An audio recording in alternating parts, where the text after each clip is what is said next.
atrocity that is the Apartheid Wall. But we are also standing with those Palestinians who resist the wall and resist the construction of it every day. We salute the brave people of the village of Berlin who protested every Friday for years against the planned route of the wall through their village.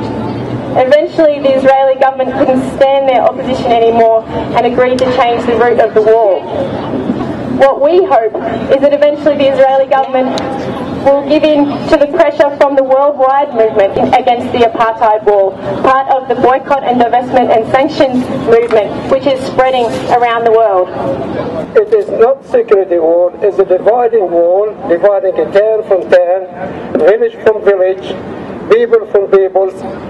So it is actually restricting the movement of the Palestinian people to go to visit their friends or relatives in many towns in the West Bank. The International Court of Justice 7 years ago declared that wall is illegal.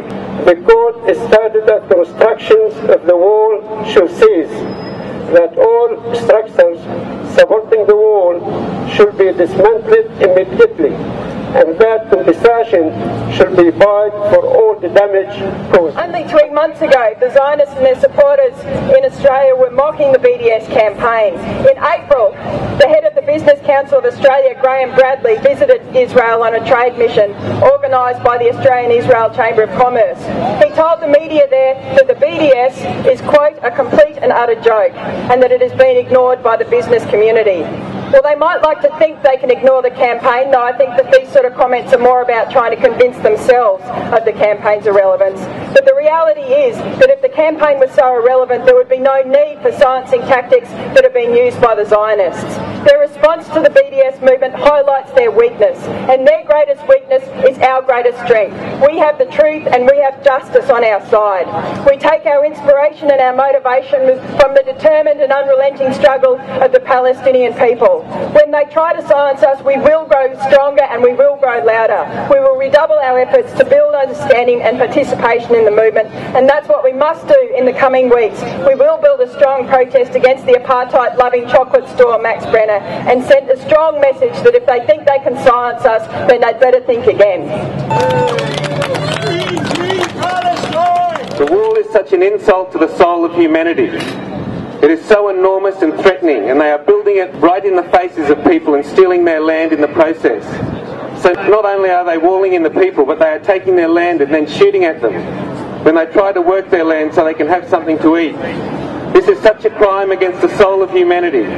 We can't stand this, we cannot bear it, and we must not.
boycott against Israel, in no small part due to publicity the BDS campaign received during the Zionists' campaign against the Marrickville Council decision. The only tactics in the arsenal of the Zionists are lies, misinformation, bullying and violence. They cannot win support for their apartheid system, so they have to try and silence the truth.